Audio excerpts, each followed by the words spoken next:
दोस्तों, मजेदार हिंदी कहानियां सबसे पहले देखने के लिए आप मेरे चैनल को सब्सक्राइब कर ले। आज की कहानी है कविता की कहानी। दोस्तों, ये कहानी कविता की है। कविता बहुत ही सुंदर और साधारण लड़की थी। उसकी शादी राज नाम के लड़के से हो जाती है और कविता के ससुराल में ज्यादा लोग नहीं रहते थे। सिर्फ उसकी सास ससुर और उसका एक देवर रवि रहता था। कविता के ससुराल वालों की शहर में बहुत ज्यादा इज्जत थी और वह बहुत धनवान भी थे।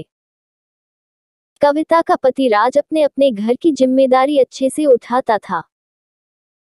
शादी के कुछ महीनों बाद ही कविता ने भी अपने ससुराल की सारी जिम्मेदारियां संभाल ली थी। कविता के देवर रवि को हमेशा से ही स्टाइलिश लड़कियां पसंद थी।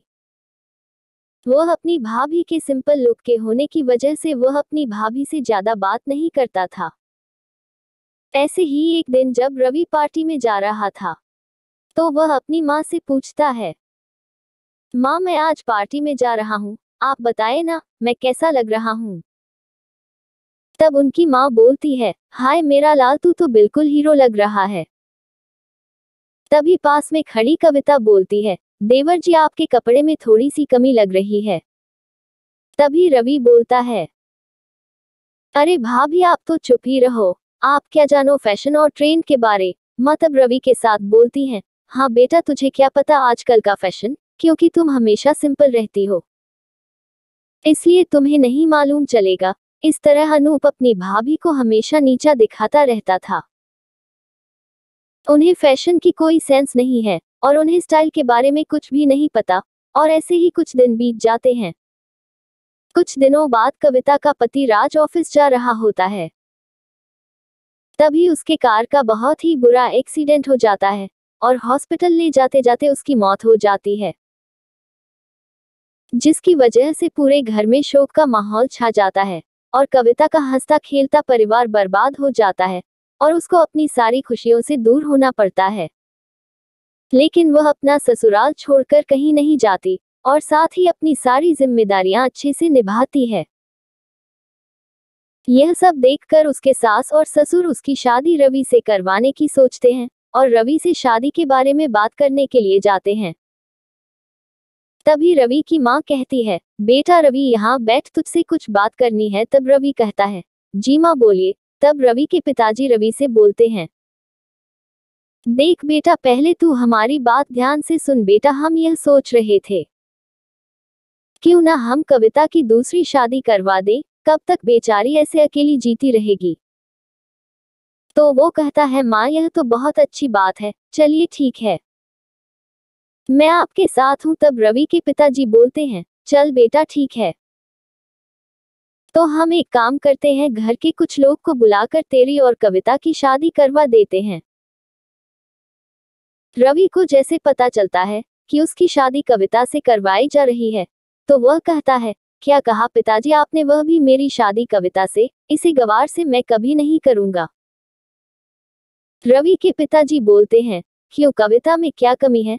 अच्छी तो है और तेरे भाई और तेरी भाभी बहुत खुश थे, अब वह तेरे साथ भी खुश रहेगी। रवि कहता है, नहीं, यह बिल्कुल नहीं होगा, मुझे एक अच्छी और स्टाइलिश लड़की से शादी करनी है जिसे मैं पार्टियों में भी ले जा सकूं। तब पिताजी बोलते हैं, यह क्या कह रहे हो तुम? मैंने जो कह दिया वह कह दिया और यही मेरा फैसला है। कविता और रवि की शादी होगी, वह भी जल्द से जल्द। ऐसे ही कुछ दिनों बाद रवि के ना चाहते हुए भी उसकी शादी उसकी भाभी कविता से करवा दी जाती है।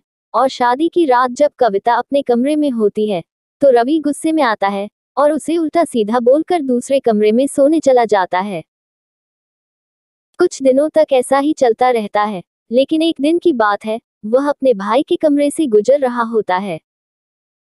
तब अचानक से उसको भैया और भाभी के हनीमून की तस्वीर दिख जाती है, जिन्हें देखकर रवि के होश उड़ जाते हैं, क्योंकि उन तस्वीरों में कविता बहुत ही ज्यादा सुंदर लग रही थी और उसने रवि के मनपसंद कपड़े भी पहने थे। तभी तस्वीर लेकर वो कविता के पास जाता है और वो कविता से कहता है, कविता, यह सब क्या है? कविता कहती है, आपको नहीं दिख रहा क्या है, यह तो फोटो है, मेरी और आपके भैया के हनीमून की, लेकिन तुम ऐसे कपड़े पहनती हो। तो कविता कहती है हाँ। तो रवि कहता है तुम इन तस्वीरों में बहुत सुंदर लग रही हो। तब कविता कहती है हाँ वो तो मैं हूँ ही। एक बात बताओ कि तुम घर में ऐसे कपड़े क्यों नहीं पहनती हो। तब कविता कहती है क्योंकि घर में मम्मी और पापा है ना, इसलिए। तो रवि कहता है अरे तो क्या हुआ, मैं उनसे बात कर लूंगा। तब भी कविता कहती है अरे नहीं नहीं, ऐसा अच्छा नहीं लगता उनके सामने। और रवि के कहने के बावजूद कविता उसकी बात नहीं मानती। तब रवि एक नया तरीका सोचता है। फिर रवि एक दिन अपने मम्मी और पापा को किसी दूर के रिश्तेदार के यहाँ 2 से 3 दिन के लिए छोड़ देता है। और साथ ही जब वो लोग घर से चले जाते हैं तो वह पूरे घर को बहुत ही रोमांटिक तरीके से डेकोरेट करता है। और फिर वह बाजार जाकर अपने मनपसंद फैंसी स्टाइलिश कपड़ा कविता के लिए ले आता है,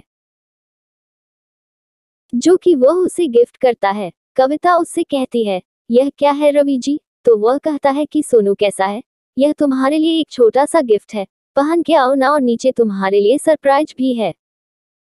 तब कविता कहती है अच्छा ठीक है, पहले देखने तो दीजिए इसमें है क्या। जैसे ही कविता उस गिफ्ट के बॉक्स को खोलती है तो वह रवि के मनपसंद कपड़े देखती है। ये ड्रेस देखकर कविता हैरान हो जाती है। कविता रवि से कहती है अरे समझे ना, मैं इसे कैसे पहन सकती हैं, घर में मम्मी पापा है, कोई देख लेगा तो क्या कहेगा। रवि कहता है अरे घर में कोई नहीं है, बस तुम और मैं हूँ, क्योंकि मम्मी और पापा को तो मैंने पहले ही दूर के रिश्तेदार के वहां भेज दिया है। तब कविता कहती है अच्छा सच में यह बात है, तब फिर ठीक है, तुम 2 मिनट रुको, मैं अभी पहन कर आती हूँ, फिर देखना मेरा जलवा। फिर कुछ देर बाद जब कविता रवि के लाए हुए कपड़े पहनकर नीचे जाती है, रवि जैसे कविता को देखता है तो उसकी आंखें फटी की फटी रह जाती है। रवि बहुत ज्यादा खुश हो जाता है और कविता के करीब जाता है और उसे गले लगाता है। अब ऐसे ही रोज वह कविता के लिए अपने मनपसंद कपड़े लाया करता था और कविता भी उसे पहन लेती थी, क्योंकि घर पर मम्मी और पापा नहीं होते हैं। ऐसे ही 3 दिन बीत जाते हैं और जब 3 दिनों बाद जब रवि के माता पिता घर आते हैं तो कविता खुशी से उनका स्वागत करती है और साथ ही वो अभी अपने घर में जीन्स टॉप और रवि के लाए हुए मनपसंद कपड़े पहना करती है। अपनी बहू का यूं बदला हुआ रूप देखकर कविता की सास को बहुत गुस्सा आता है। माँ कविता से कहती है तुझको शर्म नहीं आती है, रोज रोज सारे घर में छोटे छोटे कपड़े पहनकर घूमा करती है। तब कविता बहुत ज्यादा डर जाती है और वह कहती है माँ जी पर अरे परवर गया, तेल लेने जाओ, जाके ढंग के कपड़े पहन, क्योंकि तेरे ससुर जी के आने का भी समय हो चुका है। तब कविता कहती है माँ जी मैंने यह ड्रेस रवि के कहने पर पहनी थी। कविता की सास कहती है रवि ने क्या कहा क्या नहीं कहा उस बात को छोड़, जो मैं कह रही हूँ। वहां पर इतना सब कुछ होने के बाद कविता अपने पुराने कपड़े फिर से पहन लेती है और जैसे ही रवि ऑफिस से घर शाम को लौटता है फिर से कविता को पुराने कपड़े में देखता है। तब वह कविता से नाराज हो जाता है और तभी कविता उसे सारी बातें बताती है।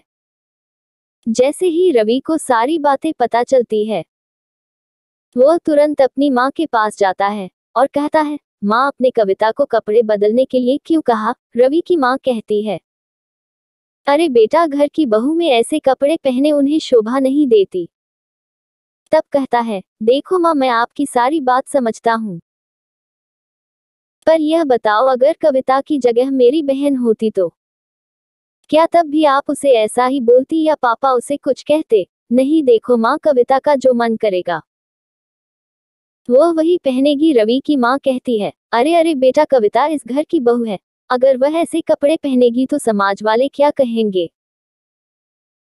तब रवि कहता है माँ, मुझे बाहर वाले से कोई मतलब नहीं है और आप समाज के डर से मेरी खुशी के लिए इतना नहीं कर सकती। तभी रवि के पापा कहते हैं क्यों तुम इन बच्चों को परेशान कर रही हो। तब कविता की सास कहती है मैं बच्चों को परेशान नहीं कर रही जी, अरे भला छोटे छोटे कपड़े अच्छे लगते हैं क्या। तो फिर रवि के पापा कहते हैं, क्या हमारी बेटी होती तो भी तुम मुझसे ऐसे ही कहती, और वैसे भी कविता हमारी बहू नहीं हमारी बेटी है। और बेटा तुझे जो सही लगे तू पहन, हमें कोई दिक्कत नहीं है। इस तरह कविता को उसके ससुराल वालों का साथ और अपने पति का प्यार दोनों मिलने लगता है, और कविता की जिंदगी पहले की तरह खुशहाल हो जाती है। दोस्तों, ऐसी ही ऑसम कहानियां पढ़ने और सुनने के लिए हमारे चैनल ऑसम कहानियां को प्लीज लाइक करना और अपने खूबसूरत दोस्तों के साथ शेयर करना और सब्सक्राइब करना। धन्यवाद।